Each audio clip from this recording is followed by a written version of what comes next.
पति पत्नी का रिश्ता। आज की कहानी। मुझे पहले लड़के की फोटो दिखाओ माँ, फिर मैं फैसला करूंगी कि हाँ करना है या ना। माँ ने स्नेहा की तरफ देखा और कहा, अच्छा हम तुम्हारे लिए क्या कोई अच्छा लड़का नहीं देखेंगे? स्नेहा गुस्से से बोली, माँ बस लड़का देखना है मुझे, उसकी फोटो मंगवा लो या लड़के को यहीं बुला लो। माँ ने डांटा, शर्म नहीं आती? चल जा यहाँ से अपने कमरे में। तभी स्नेहा के पिताजी भी आ गए और बोले, क्यों डांट रही हो मेरी बेटी को? स्नेहा अपने पिताजी के पास गई और जाकर कहने लगी, पिताजी मुझे लड़का देखना है। तो उसके पिताजी ने मुस्कुराकर कहा, हाँ बेटी तुम्हारी मर्जी से ही करेंगे, कल मैं उसकी फोटो मंगवा लूंगा। लड़के का अपना बिजनेस है, पढ़ा लिखा है, स्मार्ट है, लेकिन स्नेहा को तो लड़का देखना था। फोटो देखकर स्नेहा ने सोचा लड़का तो स्मार्ट है, फिर स्नेहा ने हाँ कर दी। 15 दिनों में ही स्नेहा की शादी भी हो गई। स्नेहा और विशाल की अरेंज मैरिज थी, ना कभी मुलाकात हुई ना कभी कोई बात। स्नेहा नजरें झुकाए बैठी थी, विशाल पास बैठ गया। विशाल थोड़ा सा शर्माता भी था, लेकिन दिल का बहुत अच्छा था। वक्त गुजरने लगा, स्नेहा के भाई की शादी थी। उसी समय स्नेहा 4 महीने की प्रेग्नेंट भी थी। स्नेहा ने विशाल से कहा, मुझे भाई की शादी में जाना है। तो विशाल ने स्नेहा के पास बैठकर बोला, स्नेहा डॉक्टर ने तुमको लंबी यात्रा करने से मना किया है, इसलिए मैं कोई रिस्क नहीं लेना चाहता। मैं नहीं इजाजत दे सकता शादी में जाने की। स्नेहा को बहुत गुस्सा आया, विशाल ये क्या बोल रहे हो आप? मेरे भाई की शादी है और आप कह रहे हो कि नहीं जाना। आप मुझे गाड़ी में बैठाकर आराम से छोड़कर आ जाएं बस। विशाल ने प्यार से स्नेहा का हाथ पकड़ा और समझाने लगा, स्नेहा क्यों बेकार की जिद करती हो? डॉक्टर ने सफर से मना किया है तो मैं नहीं जाने दे सकता तुमको। तुम लापरवाह हो जाती हो और मैं तुमको किसी के भरोसे नहीं छोड़ सकता। इतना कहकर विशाल कमरे से बाहर चला गया। स्नेहा की आंखों में आंसू आ गए। स्नेहा ने अपनी माँ को फोन किया और कहा, विशाल मना कर रहे हैं शादी में आने के लिए। माँ ने समझाया, बेटा अगर वो कह रहा है तो मत ही आओ। लेकिन स्नेहा की भाभी और भाई कहने लगे, क्यों नहीं आने दे रहे हैं विशाल हमारी बहन को? वो रात को आए, विशाल भी घर पर था। कहने लगे कि मेहंदी है, 3 दिन की बात है, स्नेहा को लेने आए हैं। विशाल ने स्नेहा की तरफ देखा, स्नेहा मैंने क्या कहा था तुमको? स्नेहा ने नजरें झुका ली और कमरे में चली गई उठकर। विशाल को गुस्सा तो बहुत था, लेकिन उसने सब्र कर लिया। कुछ पैसे जेब से निकाले और स्नेहा को दिए।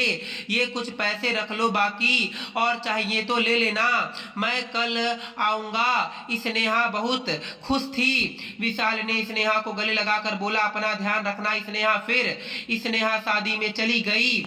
मेहंदी में सब लोगों ने डांस भी किया, बाकी एंजॉय किया। बारात वाले दिन जब भाई की बारात लड़की वालों के घर पहुंची तो बारिश हो रही थी। गली में काफी कीचड़ था। स्नेहा का पांव फिसला और वो गिर गई। गिरते उसके पेट में दर्द होने लगा। स्नेहा जोर जोर से रोने लगी। जल्दी से स्नेहा को अस्पताल ले गए। विशाल को फोन करके स्नेहा के बारे में बताया गया। विशाल घबरा गया, वह जल्दी से अस्पताल पहुंचा। डॉक्टर स्नेहा को इमरजेंसी वार्ड में ले गए थे। विशाल बहुत परेशान था। बाकी सब लोग शादी की खुशियों में मगन थे, लेकिन यहाँ विशाल परेशान खड़ा था। कुछ देर बाद डॉक्टर कमरे से बाहर आए। उन्होंने बताया कि आपके बच्चे को हम नहीं बचा सके। विशाल बेजान सा होकर कुर्सी पर बैठ गया है। हिम्मत करके वह वार्ड में गया। स्नेहा रो रही थी। उसने विशाल को देखकर मुंह फेर लिया। विशाल पास बैठ गया, सर पर हाथ फेरने लगा और कहने लगा, अच्छा चलो चुप हो जाओ, बस ऊपर वाले की मर्जी थी। स्नेहा फूट फूट कर रोते हुए कहने लगी, विशाल मुझे माफ कर दो, मुझसे गलती हो गई। अरे कोई बात नहीं, ऊपर वाले की मर्जी थी, चुप हो जाए। स्नेहा खुद को अपने बच्चे और विशाल का गुनाहगार समझ रही थी। स्नेहा देख मैं तेरे साथ हूँ। फिर वह स्नेहा को लेकर अपने घर चला गया। शादी खत्म हुई तो सब स्नेहा का हाल चाल पूछने उसके घर आए। स्नेहा खुद को कोस रही थी। मुझे रोका था विशाल ने माँ, लेकिन मैं जिद करती रही कि मुझे शादी में जाना है। अगर मैंने इनकी बात मान ली होती तो आज शायद मैं अपना बच्चा ना खोती। विशाल स्नेहा को समझाता रहा, अरे पागल, खुद को परेशान ना कर, ऊपर वाले की मर्जी थी ना। ऊपर वाले ने चाहा तो हमें फिर से औलाद जरूर देगा। स्नेहा विशाल की आंखों में देख रही थी। विशाल, आप इतने अच्छे हैं, आपने मुझे डांटा भी नहीं, आपने कुछ कहा भी नहीं। विशाल मुस्कुराकर बोला, जब तुमने मेरी बात मानी ही नहीं थी स्नेहा तो अब कुछ कहने का क्या फायदा। स्नेहा समझ रही थी विशाल का खामोश गुस्सा। 2 साल बाद फिर ऊपर वाले ने उनको बेटा दे दिया। सब बहुत खुश थे। विशाल अपने बेटे को गोद में उठाकर झूमने लगा। स्नेहा बेड पर लेटी विशाल की आंखों में बेटे के प्यार में निकलते आंसू देख रही थी। जिंदगी में अच्छे दिन आते हैं, लेकिन समझदार वही होता है जो खुद को हालात में ढाल लेता है। विशाल के 2 भाई थे जो विशाल से अमीर थे। उन दोनों भाइयों का अपना अच्छा खासा बिजनेस था, लेकिन विशाल का छोटा सा होटल था जिससे बस गुजारा हो रहा था। स्नेहा ने जिद की, विशाल बच्चे को गर्मी लगती है इसलिए यह बहुत रोता है, मुझे कमरे में एसी लगवा कर दो। अरे स्नेहा, पागल हो गई हो क्या? मेरे पास नहीं है इतने पैसे एसी के लिए। स्नेहा ने जिद की, मुझे कमरे में एसी चाहिए बस। स्नेहा बस एसी लगवाने की जिद किए बैठी थी। विशाल ने स्नेहा का हाथ पकड़ा, अपने करीब किया और बोला, स्नेहा, पता नहीं क्यों इतनी जिद्दी हो तुम, लगवा दूंगा एसी। ये लो, सो गया है मेरा बेटा, इसको लेटा दो। 2 साल बाद ऊपर वाले ने एक बेटी भी दे दी। वे दोनों बहुत खुश थे। हर ख्वाहिश पूरी करता था विशाल, लेकिन फिर भी छोटी छोटी बातों पर उनमें झगड़ा होता रहता था। बेटा 4 साल का हो गया था, बेटी छोटी थी। विशाल के होटल का काम अच्छा नहीं चल रहा था। विशाल कुछ परेशान था। घर आया, देखा बेटे ने उसका लैपटॉप तोड़ दिया था और स्नेहा मोबाइल पर लगी हुई थी। विशाल ने देखा लैपटॉप टूटा हुआ पड़ा है। विशाल चिल्लाकर बोला, स्नेहा यह क्या है? स्नेहा ने देखा और कहा, ये आपके लाडले ने तोड़ा है। विशाल गुस्से में पहले ही था। स्नेहा को बोला, तुम्हारा दिमाग तो ठीक है, इसमें मेरा सारा डाटा था, जाओ यहाँ से खाना लेकर आओ। स्नेहा गुस्से में बोली, विशाल, मैं नौकरानी नहीं हूँ, सारा दिन बच्चों को संभालो और फिर तुम्हारी बातें भी सुनूं।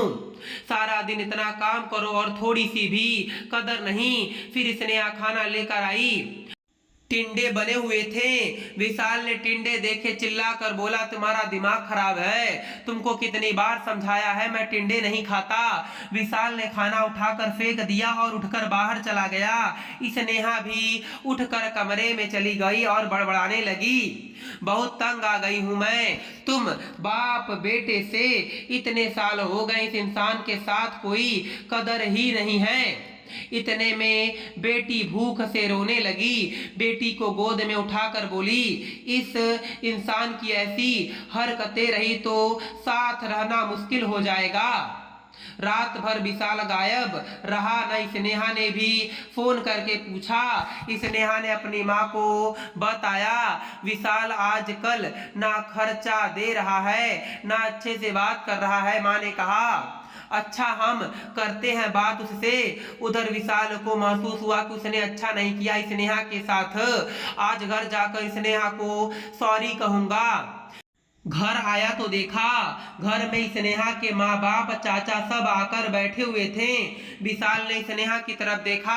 स्नेहा खामोश रही। उसने नमस्ते किया, उसके बाद बात शुरू हो गई। माँ चिल्ला कर बोली, क्यों बेटा, तुम खर्चा नहीं देते हो स्नेहा को और गालियां भी देते हो। विशाल को बहुत गुस्सा आया। घर की बात थी, हम दोनों सुलझा लेते। विशाल ने गुस्से से कहा, इसको सब कुछ तो देता हूँ, यह बस तमाशा लगाना चाहती है। स्नेहा भी गुस्से में ही थी। वो बोली, क्या देते हैं? वह महीने पर कुछ पैसे देते हो जिससे दोनों बच्चों का दूध भी पूरा नहीं होता। एहसान करते हो मुझ पर, तुम्हारे ही बच्चों पर खर्चा करती हूँ। बहस इतनी बढ़ गई कि सबके सामने विशाल ने स्नेहा को थप्पड़ मार दिया। स्नेहा की माँ को बर्दाश्त नहीं हुआ, वह अपनी बेटी को साथ ले गई। दोनों बच्चे भी साथ ले गई। विशाल ने भी ना रोका उन्हें। स्नेहा नाराज होकर चली गई। विशाल पहले से ही अपने होटल की वजह से परेशान था और अब यह परेशानी बन गई। स्नेहा मायके में थी, विशाल यहाँ घर में परेशान था। हालात इतने खराब हो गए कि विशाल को अपना होटल बेचना पड़ा। 2 महीने गुजर गए, दोनों ने एक दूसरे से बात तक ना की। दोनों गुस्से में थे। विशाल कहता खुद गई है तो खुद ही वापस आएगी। स्नेहा की अकड़ थी मनाने आएंगे तो जाऊंगी। दिन गुजरते गए, 6 महीने गुजर गए, कोई बातचीत नहीं हुई। विशाल के एक दोस्त ने विशाल से कहा विदेश जाना है तो बताओ। हालात काफी बुरे थे। विशाल विदेश चला गया, नंबर बंद हो गया। 1 साल गुजर गया, दोनों ने एक दूसरे के साथ कोई बात नहीं की। स्नेहा भाई से खर्चा लेती, भाई कब तक दे सकता था खर्चा, उसके भी अपने बच्चे थे। कभी स्नेहा के बच्चे कोई नुकसान कर देते, कोई चीज तोड़ देते तो स्नेहा की भाभी हजारों ताने देती थी। स्नेहा चुपचाप सुन लेती थी। क्या करती आखिर, किसी को कुछ बताती भी ना थी। दीपावली का दिन था। स्नेहा ने भाई से कहा पैसे दो, बच्चों को शॉपिंग करवानी है। भाभी बोली स्नेहा साफ सी बात है, हमारे पास फालतू के पैसे नहीं है। उस इंसान के साथ गुजारा नहीं हो रहा था तो तलाक लेकर किसी दूसरे से शादी कर लो और जाओ यहाँ से। स्नेहा उस दिन बहुत रोई थी। उसे एहसास होने लगा था विशाल तो मेरे सर का ताज था। उधर विशाल भी दुबई में बच्चों को याद कर बहुत रोता था। स्नेहा बात कुछ थी नहीं और तूने यह क्या कर दिया। इधर स्नेहा के भाई ने स्नेहा के लिए एक आदमी देखा जिसकी पत्नी भी थी। भाई ने स्नेहा से कहा विशाल से तलाक ले लो, इस आदमी से शादी करके घर बसा लो अपना। स्नेहा की आंखें आंसुओं से भीग गई थी। उसने जल्दी से मोबाइल निकाला, विशाल को फोन लगाया, नंबर बंद आ रहा था। स्नेहा रोने लगी, मुझे विशाल के पास ही जाना है, मुझे कोई शादी नहीं करनी किसी से। उधर विशाल का भी दिल तड़पा। उसने सोचा मेरी स्नेहा तो छोटी छोटी बात में गुस्से में नाराज हो जाती है ना, खुद ही माफी मांग लूंगा अपनी जान से।